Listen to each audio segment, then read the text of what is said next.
2 a.m., just 15 kilometers outside of Norman Wells. We were hoping to make it into the community this morning, but we didn't make it. I heard something outside the tent just before I fell asleep. I was the only one awake, so I just went to bed. I woke up at 4 a.m. to hear growling outside the tent.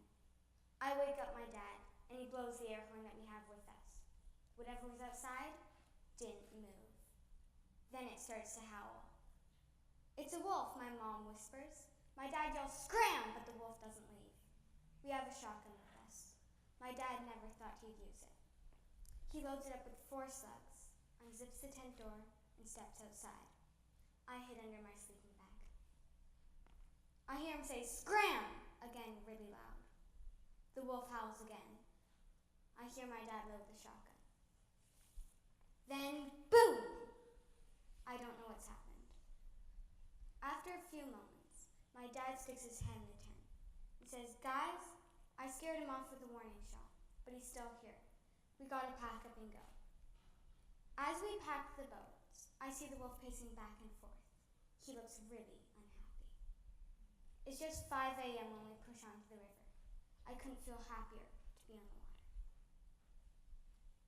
My mom, Nikki, and my dad, Kevin, wanted to take my sister, Caitlin, and myself on a big wilderness trip. They chose to kayak the Mackenzie River. The Mackenzie River is 1,800 kilometers long and runs from Great Slave Lake to the Arctic Ocean. We were going to paddle from Hay River, Northwest Territories, on Great Slave Lake to Inuvik, a town just 100 kilometers from the Arctic Ocean. We were joined by another family who are good friends, Craig, Carolyn, and their 10-year-old son, Nathaniel. The first part of the journey ended up being way more difficult than we expected, with high winds, big waves, and lots of mosquitoes. So after 400 kilometers of the Mackenzie River, Nathaniel and his family decided not to continue and end their trip in Fort Simpson. This was their first paddle trip, so it's pretty amazing what they did, but we still continued. After the others left, things got even more difficult. With bad weather and 3 days after leaving Fort Simpson, we got a big surprise. When we got to a point called Campsell Bend, where the Mackenzie River turns north, we noticed a big fire up ahead. We turned the corner to see 2 fires right on the bank. We started to cross to the other bank. The Mackenzie River is several kilometers long at this point. And we got caught in a big thunderstorm, with wind blowing in our faces and lightning on the water. That was an experience I'll never forget, and we made it out safely. But even after all the scary things, we saw amazing wildlife that I thought I'd never see.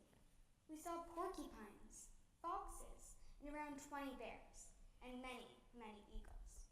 We even found an eagle feather. The Dene people, the First Nation people who live up north on the Mackenzie River, say that eagle feathers are really good luck. So it's pretty amazing that we found one. But I think my favorite animal that we saw was a muskox. We saw him just before a section in the river called the Ramparts, a narrow section of the river with huge cliffs on both sides.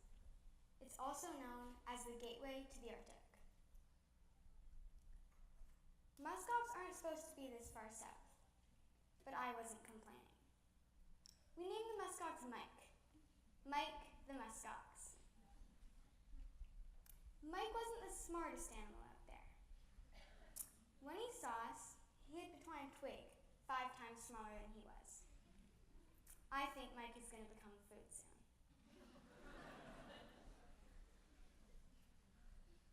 And of course, we saw wolves, up close and personal. We were pretty nervous after our run with our wolf. We found a campground around 5 kilometers outside of Norman Wells. I didn't sleep a wink. I heard my dad make a phone call. Then he asked me, "Do you want to stay inside a cabin tonight?" Yes, I do, I yelled. We stayed in Canoe North Adventure Lodge. We were lucky to get a room at the lodge.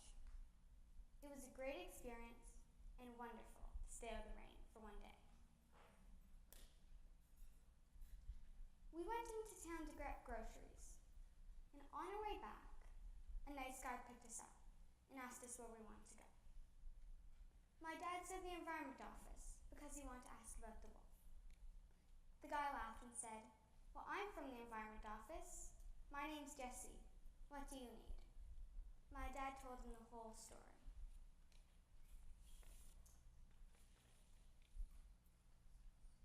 Jesse asked, "Was he a big white wolf?" We all said yes. Jesse said, "There's a big white wolf and his mate who have been coming to town for the last couple of years and eating the dogs. We call him the Phantom Wolf. We've seen his footprints in the snow. They're huge. He has a den near where you were staying with Pops." It all made sense in my head. He was just protecting his pups. Paddling the Mackenzie River was an amazing experience. It didn't turn out we planned, but nothing's perfect. It's going to be a trip that I'll never